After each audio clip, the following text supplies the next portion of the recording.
నమస్కారం ETV news కు స్వాగతం ఈనాటి ముఖ్యాంశాలు ఉద్యోగుల జీతభత్యాల చెల్లింపులకు ప్రత్యేక చర్యలు చేపట్టామన్న కేంద్రం బ్యాంకుల్లో సరిపడినంత నగదు అందుబాటులో ఉంచినట్లు జైట్లీ వెల్లడి నగదు రహిత లావాదేవీల ప్రోత్సాహక కమిటీ ఖరారు చంద్రబాబు సమన్వయకర్తగా 13 మంది సభ్యుల నియామకం మార్గసూచి రూపకల్పనకు నిర్దేశం నోట్ల రద్దు నగ్రోటా ఉగ్రదాడిపై పార్లమెంట్లో దుమారం 9వ రోజు సాగని కార్యకలాపాలు పరస్పర విమర్శలకు పదును పెట్టిన పాలక విపక్షాలు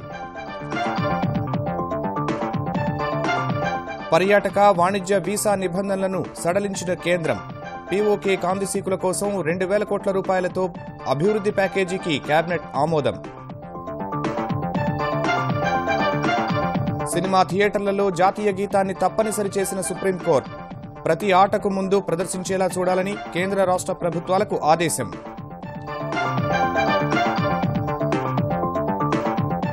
తాత్కాలిక సచివాలయం నుంచి పూర్తిస్థాయి పాలన చేపట్టిన చంద్రబాబు ఉద్యోగుల సమస్యల పరిష్కారానికి హామీ అమరావతి నిర్మాణంపై తొలి సమీక్ష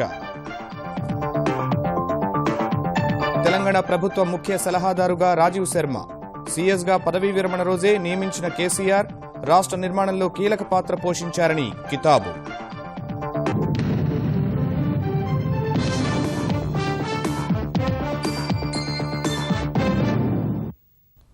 బ్యాంకులు ఏటీఎంలలో నగదు కొరత కారణంగా జీతాల కోసం ఎదురుచూసే ఉద్యోగులు ఆందోళన చెందాల్సిన అవసరం లేదని కేంద్రం హామీ ఇచ్చింది ఉద్యోగుల జీతాల చెల్లింపులకు ఎలాంటి ఇబ్బంది లేదని స్పష్టం చేసిన ఆర్థిక మంత్రి అరుణ్ జైట్లీ అవసరమైన మేర నగదు అందుబాటులో ఉంచినట్టు తెలిపారు అన్ని బ్యాంకులకు నగదు సరఫరా జరుగుతోందన్న ఆయన ఏటీఎంలలోనూ నగదు అందుబాటులో ఉంచేందుకు ఏర్పాట్లు వేగవంతం చేశామని తెలిపారు 500 రూపాయల నోట్ల ముద్రణ శరవేగంగా సాగుతోందని తెలిపిన మంత్రి పెద్ద సంఖ్యలో 2,000 రూపాయల నోట్లను కూడా ముద్రిస్తున్నట్టు చెప్పారు మరోవైపు ముద్రించిన నగదును సరఫరా చేయడంలో భారత వైమానిక దళం ప్రధాన పాత్ర పోషిస్తోంది ఈ నెల 19 నుంచి ఇప్పటి వరకు వైమానిక దళాల విమానాలు హెలికాప్టర్లు 210 టన్నుల కొత్త నోట్లను 4 ముద్రణా కేంద్రాల నుంచి దేశంలోని వివిధ ప్రాంతాలకు సరఫరా చేశాయి అందుకోసం AN 32 C130 J C17 రవాణా విమానాలు హెలికాప్టర్ల సేవలను వినియోగించుకున్నారు ఈశాన్య రాష్ట్రాల్లోని మారుమూల ప్రాంతాలకు హెలికాప్టర్ల ద్వారా నగదును సరఫరా చేస్తున్నారు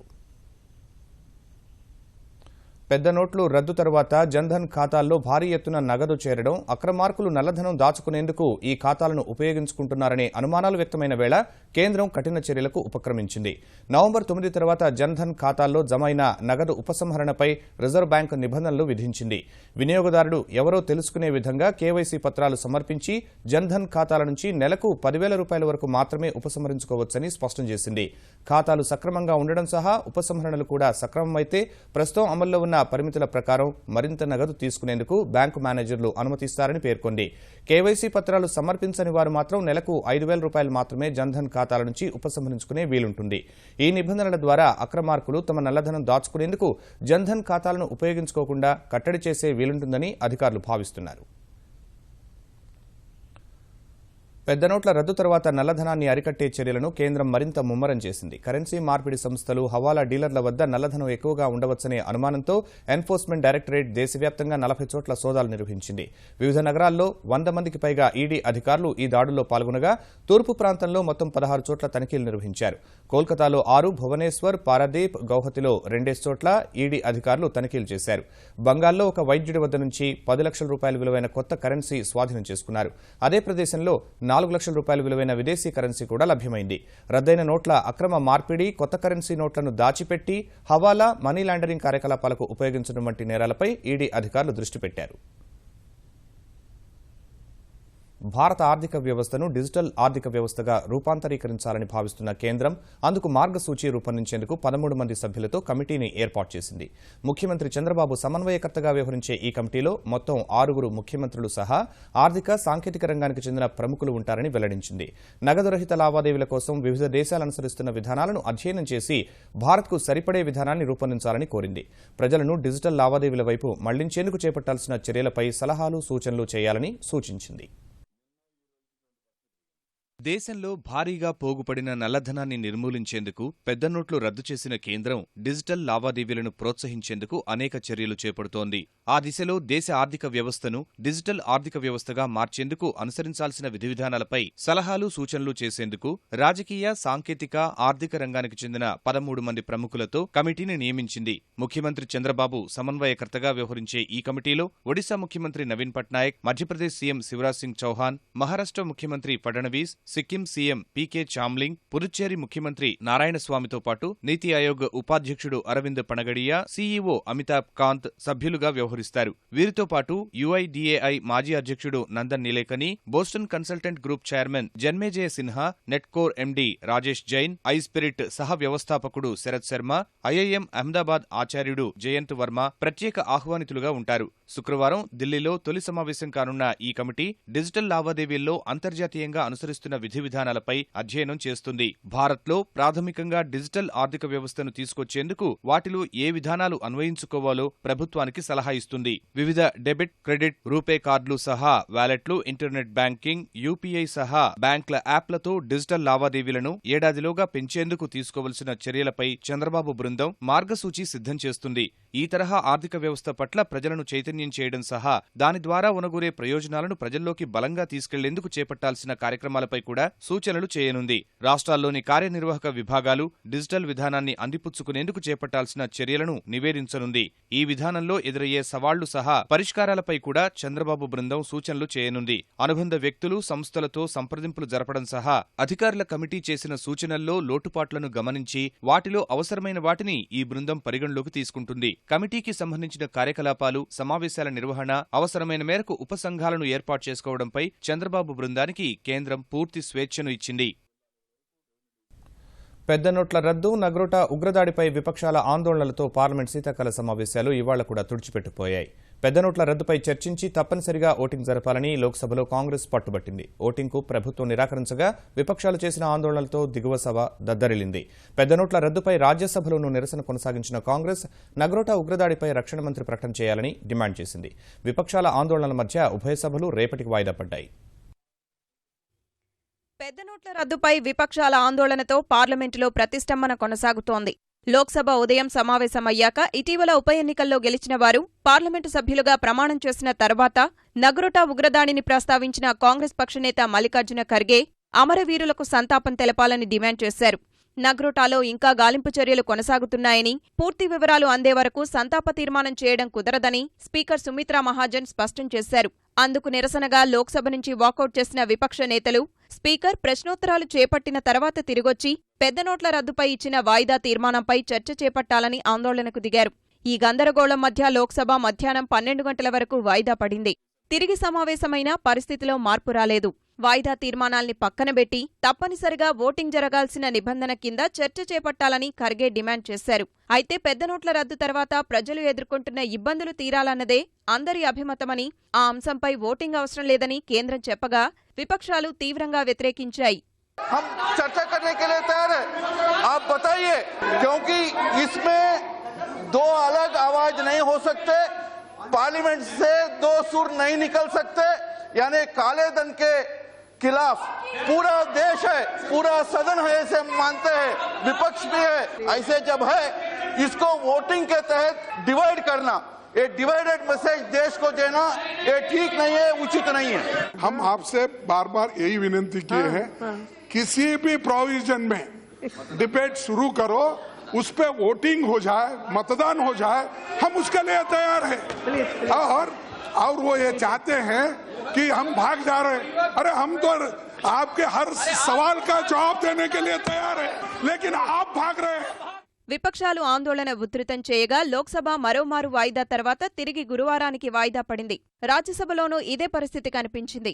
సభ ప్రారంభమైన వెంటనే నగ్రోటా ఉగ్రదాడి, పెద్ద నోట్ల రద్దు అంశాన్ని ప్రస్తావించిన కాంగ్రెస్ పాక్ ఆక్రమిత కశ్మీర్లోని ఉగ్ర స్థావరాలపై భారత సైన్యం చేసిన లక్షిత దాడుల తర్వాత భారత్లో జరిగిన వేరువేరు ఉగ్రదాడుల్లో 25 మంది జవాన్లు మరణించిన విషయాన్ని ప్రస్తావించింది. వారికి శ్రద్ధాంజలి ఘటించాలని డిమాండ్ చేసింది. నోట్ల రద్దు అనంతరం ఏర్పడ్డ ఇబ్బందుల వల్ల మరణించిన వారికి కూడా సంతాపం తెలపాలని పట్టుబట్టింది. 7 हमारे फौजी और सीनियर ऑफिसर शहीद हुए और उनको हम श्रद्धांजलि अर्पित करने के लिए तैयार नहीं है। ये तो बहुत गंभीर बात है सर। और इसी तरह से जैसे सुखंदू जी ने बताया कि 82 लोग, बुजुर्ग, औरतें, मर्द, बच्चे, जो इस सरकार की गलत नीतियों की वजह से और बगैर तैयारी उन्होंने ये डिमोनेटाइजेशन अनाउंस किया, उसमें 82 लोग मारे गए, उनको भी श्रद्धांजलि देनी चाहिए। करेंसी के विषय पे चर्चा चल रही है और सीमा की स्थिति के संबंध में अगर विपक्ष चर्चा चाहता है तो सरकार उसके लिए भी तैयार है।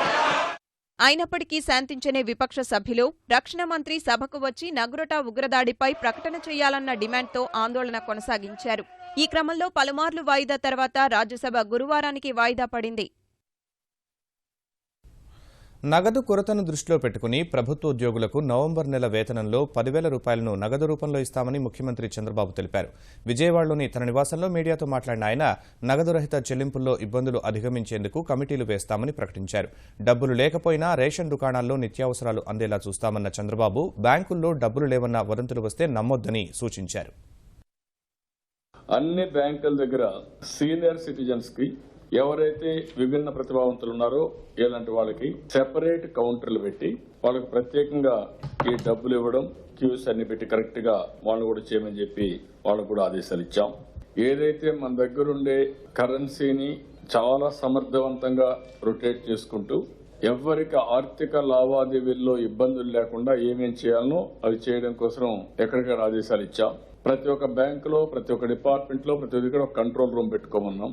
అక్కడ రియల్ టైంలో వాళ్ళకు వచ్చిన సమస్యలు పరిష్కారం చేస్తూ వాళ్ళ స్థాయిలో కాని సమస్యలుంటే కంట్రోల్ రూమ్కి వస్తుంది. ఇక్కడికి వీళ్ళు మిగిలిన వాళ్ళతో కోఆర్డినేట్ చేసి రియల్ టైంలో పరిష్కారం చేస్తారు. డిసెంబర్ 31లోగా ఆసరా పింఛన్దారులు, ఉపాధి కూలీలందరికీ బ్యాంక్ ఖాతాలు, ఏటీఎం కార్డులు అందేలా చర్యలు తీసుకోవాలని తెలంగాణ పంచాయతీరాజ్ గ్రామీణాభివృద్ది శాఖ మంత్రి జూపల్లి కృష్ణారావు అధికారులను ఆదేశించారు. అన్ని గ్రామాల్లో నగదు రహిత విధానాన్ని అమలు చేసే అంశంపై సచివాలయంలో సమీక్షించిన మంత్రి ఈ విధానంతో కలిగే ఉపయోగాలను ప్రజలకు వివరించడం సహా ఆ దిశగా సమాయత్తం చేయాల్సిన అవసరం ఉందని దిశానిర్దేశం చేశారు. జనవరి 1 నుంచి ఆసరా పింఛన్లన్నీ నగదు రహిత విధానంలోకి మారాల్సిందేనని స్పష్టం చేశారు. ఆ దిశగా ప్రతి ఒక్కరికి ఆధార్ లింకేజీతో కూడిన బ్యాంక్ ఖాతా ఉండేలా చర్యలు తీసుకోవాలని సూచించారు. తపాలా కార్యాలయాల ద్వారా పింఛన్లు తీసుకుంటున్న 17,81,000 మంది పింఛన్దారులకు కూడా బ్యాంక్ ఖాతాలు, ఏటీఎం కార్డులు అందేలా చర్యలు తీసుకోవాలన్నారు. నగదు రహిత పంచాయతీల ఏర్పాటుపై చర్చించేందుకు 4-5 రోజుల్లో బ్యాంకింగ్, పోస్టల్ అధికారులతో సమావేశం కావాలని నిర్ణయించారు.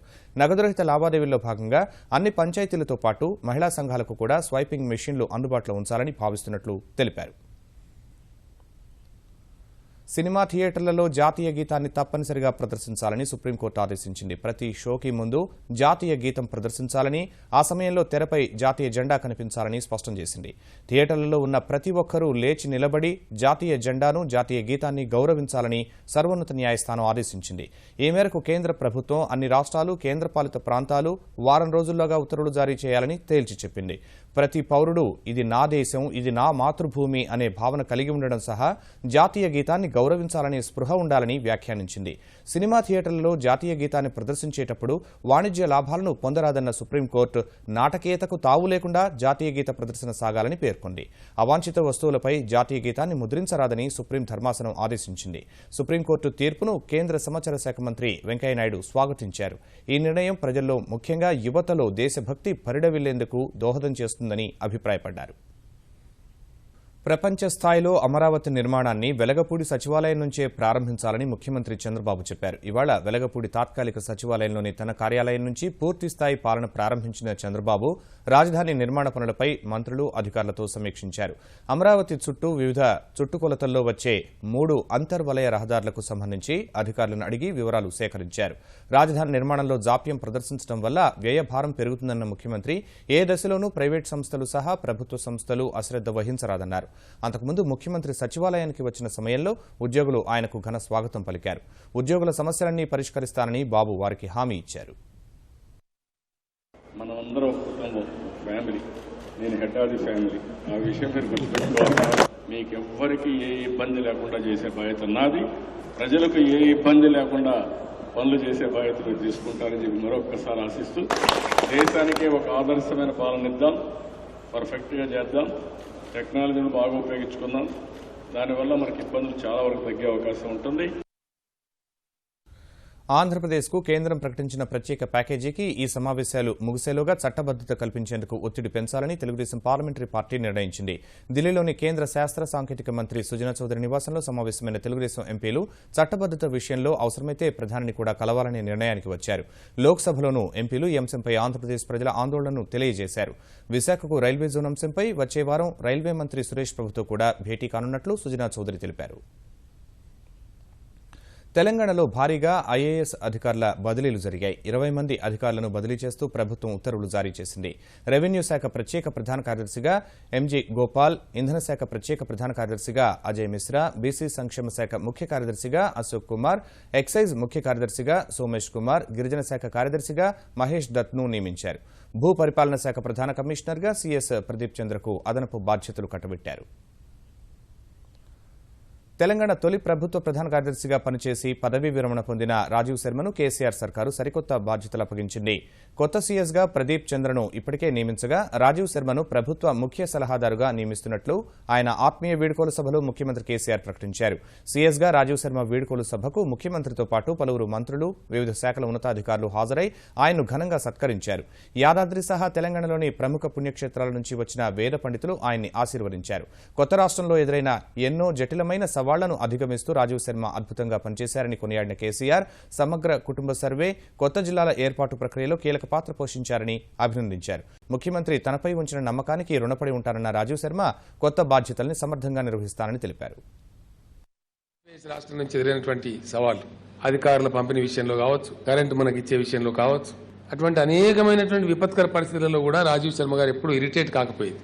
చాలా కూల్గా అవతల పక్క చీఫ్ సెక్రటరీతో మాట్లాడుతూ, ఢిల్లీ హోమ్ సెక్రటరీతో మాట్లాడుతూ చాలా ఓపికతో వ్యవహారం చేసి వారి రాష్ట్రాన్ని ఒక దారిలో వేయడానికి మార్గదర్శనం చేసినారు. మన రాష్ట్రానికి ఇంకా వారి సేవలు చాలా అవసరం. పరిష్కరించబడాల్సినటువంటి చాలా సమస్యలని ఆల్రెడీ అమల్లో ఉన్న కార్యక్రమాలు సక్సెస్ఫుల్ కంప్లీట్ కావాల్సిన అవసరం ఉంది. వాటన్నిటి దృష్ట్యా వారిని chief adviser to the government గా కూడా మనం నియామకం చేసుకున్నాం. కనీసం ఒక దశాబ్ద కాలం పాటు చీఫ్ అడ్వైజర్ గా ఈ రాష్ట్రానికి మీ సేవలు అందిస్తూ ఉండాలని చెప్పి నేను మనసారా కోరుకుంటూ సెలవు తీసుకుంటా ఉన్నాను. Mission Bhagirath, mission Kakatiya, irrigation schemes, social welfare లో అందరికీ పెన్షన్ ఇవ్వటం, ఇటువంటి అన్ని స్కీమ్స్ 100% సాటిస్ఫాక్షన్ తో చేయాలంటే మన అందరూ కష్టపడి పనిచేయాలి అని అందరికి తెలుసు. మీరు అందరూ నాతో కోఆపరేట్ చేసినారు. ఇప్పుడు సీఎం గారు నాకు ఒక కొత్త బాధ్యత ఇచ్చారు. ఇది వారు చెప్పినట్టు నేను వారి గైడెన్స్ లో పనిచేస్తాను. ఆంధ్రప్రదేశ్ ప్రభుత్వ ప్రధాన కార్యదర్శి ఎస్పీ టక్కర్ పదవీ కాలాన్ని మరో 3 నెలలు పొడిగిస్తూ ప్రభుత్వం ఉత్తర్వులు జారీ చేసింది. ఆయన పదవీ విరమణ సమయం ఇవాటితో ముగియగా కేంద్రం అనుమతి మేరకు మరో 3 నెలలు పెంచుతూ సాధారణ పరిపాలన శాఖ ఉత్తర్వులు వెలువరించింది. ప్రజా ప్రయోజనాల రీత్యా డిసెంబర్ 1 నుంచి 2017 ఫిబ్రవరి 28 వరకు టక్కర్ ప్రభుత్వ ప్రధాన కార్యదర్శిగా కొనసాగుతారని పేర్కొంది. హైదరాబాద్లో మెట్రో రైల్ ప్రాజెక్టు పనులను వీలైనంత త్వరగా పూర్తి చేయాలని ముఖ్యమంత్రి కేసీఆర్ కోరారు. మెట్రో పనుల పురోగతిపై ప్రగతి భవన్లో సమీక్ష నిర్వహించిన ఆయన ప్రాజెక్టు నిర్మాణానికి ప్రభుత్వం అన్ని రకాలుగా సహకరిస్తుందని చెప్పారు. హైదరాబాద్ ట్రాఫిక్ సమస్యలను కొంతవరకు తీర్చగలిగే మెట్రో పనులను వేగంగా పూర్తి చేయాలని సూచించారు. L&T metro MD Subrahmanyam, Hyderabad metro MD NVS Reddy ఈ సమావేశానికి హాజరు కాగా 2017 నవంబర్ నాటికి మియాపూర్ ఎల్బీనగర్ మెయిన్ లైన్ పనులు పూర్తి చేయాలని, మిగతా పనులన్నీ 2018 ఆగస్టు నాటికి పూర్తి కావాలని నిర్ణయించారు. ముఖ్యమంత్రి కేసీఆర్ పాలనలో రైతుల పరిస్థితి దారుణంగా ఉందని తెలుగుదేశం పార్టీ తెలంగాణ పార్టీ కార్యనిర్వాహక అధ్యక్షుడు రేవంత్ రెడ్డి విమర్శించారు. ఏకకాలంలో రుణమాఫీ చేస్తామని శాసనసభలో ప్రకటించిన కేసీఆర్ తర్వాత ఆ విషయమే మర్చిపోయారని ఆక్షేపించారు. మహబూబ్నగర్ జిల్లా కోస్గిలో జరిగిన రైతు పోరు యాత్ర ముగింపు సభలో తెలుగుదేశం తెలంగాణ అధ్యక్షుడు రమణతో కలిసి పాల్గొన్న ఆయన తెరాస ప్రభుత్వంపై విమర్శలు గుప్పించారు. ఇయాల నువ్వు పేదల సొమ్ముతో నువ్వు గడీలు నిర్మించుకుంటున్నావు, నీ కొడుకు వాస్తు కలిసి రాలేదని ఉన్న సచివాలయాన్ని కూలగొడుతున్నావు. కాబట్టి వీటన్నిటిని తెలుగుదేశం పార్టీ వ్యతిరేకిస్తుంది. ఇయాల తెలుగుదేశం పార్టీ కల్వకుంట్ల చంద్రశేఖరరావు గారి మీద యుద్ధం ప్రకటించింది. ఈ యుద్ధంలో పేదల మీద పెత్తనం చెలాయించే దొరల వైపున ఉండాలనా, పేద ప్రజల అభివృద్ధి కోసం పనిచేసే తెలుగుదేశం పార్టీ వైపు ఉండాలనా తెలంగాణ సమాజం ఆలోచన చేయాల్సిన అవసరం వచ్చింది. ప్రాజెక్టులు పరిశ్రమల కోసం ప్రభుత్వం దౌర్జన్యంగా భూములు తీసుకుంటే చూస్తూ ఊరుకోబోమని తెలంగాణ ఐకాస అధ్యక్షుడు కోదండరాం స్పష్టం చేశారు. హైదరాబాద్ సుందరయ్య విజ్ఞాన కేంద్రంలో భూ నిర్వాసితుల సదస్సు నిర్వహించిన కోదండరాం సమగ్ర ప్రాజెక్టు నివేదిక లేకుండా భూములు తీసుకోవద్దని సూచించారు. నిర్వాసితులు కోరుకున్నట్లు నష్టపరిహారం ఇవ్వాలన్న ఆయన భూమికి భూమి ప్రభుత్వమే సేకరించి ఇవ్వాలన్నారు. సదస్సు అనంతరం 9 అంశాలతో నిర్వాసితుల డిక్లరేషన్ విడుదల చేసిన కోదండరాం డిక్లరేషన్ పత్రాన్ని ఉప ముఖ్యమంత్రి, సీఎస్, రెవెన్యూ కార్యదర్శి, భూసేకరణ కమిషనర్కు అందజేస్తామన్నారు. డిసెంబర్ 15 తర్వాత కలెక్టరేట్ల వద్ద ధర్నాలు, వినతి పత్రాలు ఇస్తామన్న ఐకాస అధ్యక్షుడు అసెంబ్లీ సమావేశాల సమయంలో ఇందిరా పార్క్ వద్ద భారీ ధర్నా నిర్వహిస్తామని ప్రకటించారు. నైరుతి బంగాళాఖాతంలో తీవ్ర వాయుగుండం బలపడి తుపానుగా మారినట్లు భారత వాతావరణ కేంద్రం వెల్లడించింది. ఈ తుపానుకు నాడాగా నామకరణం చేశారు. పశ్చిమ వాయువ్య దిశగా కదులుతున్న తుపాను డిసెంబర్ 2న తమిళనాడులోని కడలూరు వద్ద తీరం దాటే అవకాశం ఉన్నట్లు వాతావరణ శాఖ తెలిపింది. నాడా తుపాను చెన్నైకు ఆగ్నేయంగా 710 కిలోమీటర్లు, పుదుచ్చేరికి తూర్పు వాయువ్య దిశగా 670 కిలోమీటర్ల దూరంలో కేంద్రీకృతమై ఉంది. ఈ తుపాను ప్రభావంతో ఉత్తర తమిళనాడు, పుదుచ్చేరిలో భారీ వర్షపాతం కురిసే అవకాశం ఉందని చెన్నై వాతావరణ కేంద్రం తెలిపింది. ఫలితంగా ఉత్తర తమిళనాడు, పుదుచ్చేరిలో పాఠశాలలకు డిసెంబర్ 1, 2 తేదీలు సెలవులు ప్రకటించారు. ఆంధ్రప్రదేశ్ దక్షిణ కోస్తాలోని నెల్లూరు, రాయలసీమలోని చిత్తూరు జిల్లాల్లో కూడా ఓ మోస్తరు వర్షపాతం కురిసే అవకాశం ఉందని చెన్నై వాతావరణ కేంద్రం తెలిపింది. మరోవైపు తుపాను ప్రభావంపై ఆంధ్రప్రదేశ్లో మత్స్యకారులకు హెచ్చరికలు జారీ అయ్యాయి. దక్షిణ కోస్తాంధ్ర తీరం వెంబడి వేటకు వెళ్లవద్దని, ఉత్తర కోస్తాంధ్ర మత్స్యకారులు వేటకు వెళ్లినప్పుడు అప్రమత్తంగా ఉండాలని విశాఖ తుపాను హెచ్చరికల కేంద్రం హెచ్చరించింది. పాక్ ఆక్రమిత కశ్మీర్ నుంచి భారత్లోకి వలసలు వచ్చిన వారిని ఆదుకునేందుకు కేంద్రం కీలక నిర్ణయం తీసుకుంది. దేశంలో ఆశ్రయం పొందుతున్న 36,384 పీఓకే నిర్వాసిత కుటుంబాల కోసం 2,000 కోట్ల రూపాయల ఆర్థిక ప్యాకేజీకి కేంద్ర మంత్రివర్గం ఆమోదం తెలిపింది. ఒక్కో కుటుంబానికి సుమారు 5.5 లక్షల రూపాయల సాయాన్ని అందిస్తారని సమాచారం. ఇదే సమయంలో పర్యాటక, వాణిజ్య వీసాల నిబంధనలను సడలిస్తూ మంత్రివర్గం నిర్ణయం తీసుకుంది. ప్రధాని మోదీ అధ్యక్షతన ఆయన నివాసంలో జరిగిన ఈ సమావేశంలో కశ్మీర్లోని తాజా పరిస్థితులపై చర్చించారు. 15 కులాలను ఓబీసీల కేంద్ర జాబితాలో చేర్చాలని కేబినెట్ నిర్ణయించింది. రాజస్థాన్లోని కోటాలో ఉన్న ఇన్స్ట్రుమెంటేషన్ లిమిటెడ్ను మూసివేసేందుకు ఆమోదం తెలిపిన కేబినెట్ కేరళలోని పాలక్కాడ్లో ఇన్స్ట్రుమెంటేషన్ లిమిటెడ్ను రాష్ట్ర ప్రభుత్వానికి అప్పగించాలని నిర్ణయించింది. పశ్చిమ బంగాల్లోని సుఖ్నా సైనిక శిబిరానికి సమీపంలో ఇవాళ ఉదయం వైమానిక దళానికి చెందిన చీతా హెలికాప్టర్ కూలిన ఘటనలో 3 అధికారులు మృతి చెందారు. మరో అధికారి తీవ్ర గాయాల పాలయ్యారు. సాధారణ ప్రక్రియలో భాగంగా 2 హెలికాప్టర్లు గగనతలం వైపు వెళ్లి తిరిగి సైనిక శిబిరం వద్ద ఉన్న హెలిప్యాడ్ వైపు వస్తున్న సమయంలో ఒకటి కూలిందని, రెండోది శిబిరానికి చేరుకుందని అధికారులు తెలిపారు. సిల్గురి సమీపంలో ఉదయం 11:45 ప్రాంతంలో ఈ దుర్ఘటన జరిగినట్లు అధికారులు తెలిపారు. ప్రమాదంపై వైమానిక దళం విచారణకు ఆదేశించింది. అంతర్జాతీయంగా సానుకూల పరిణామాల మధ్య జీడీపీ గణాంకాలు సానుకూలంగా ఉంటాయనే అంచనాలతో దేశీయ మదుపర్లు కొనుగోళ్లకు మొగ్గుచూపిన వేళ స్టాక్ మార్కెట్లు వరుసగా 4వ రోజు లాభాలు నమోదు చేశాయి. గత 3 సెషన్లలో 534 పాయింట్లు ఎగబాకిన బాంబే స్టాక్ ఎక్స్చేంజ్ సూచీ సెన్సెక్స్ ఇవాళ మరో 259 పాయింట్లు పెరిగింది. ఉదయం 26,441 వద్ద ఉత్సాహంగా ప్రారంభమైన సూచీ ఓ దశలో 26,395 పాయింట్ల కనిష్ట స్థాయి నమోదు చేసింది. తరువాత దేశీయ మదుపర్లు కొనుగోళ్లకు మొగ్గు చూపడం సహా ఆసియా మార్కెట్లలో సానుకూల ఫలితాలతో 26,681 పాయింట్ల గరిష్ట స్థాయిని తాకింది. చివరకు 26,653 వద్ద స్థిరపడింది. జాతీయ స్టాక్ ఎక్స్చేంజ్ సూచీ నిఫ్టీ 82 పాయింట్లు పెరిగి 8,224 పాయింట్ల వద్ద ముగిసింది. ప్రముఖ క్రికెటర్ యువరాజ్ సింగ్కు ఓ ఇంటివాడయ్యాడు. ప్రేయసి బాలీవుడ్ నటి హేజల్ కీచ్ను యువి వివాహమాడాడు. చండీగఢ్లోని ఫతేగఢ్ గురుద్వారాలో సిక్కు సంప్రదాయంలో జరిగిన ఈ వివాహానికి ఇరు కుటుంబాల సభ్యులు సహా కొద్ది సంఖ్యలో ప్రముఖులు హాజరయ్యారు.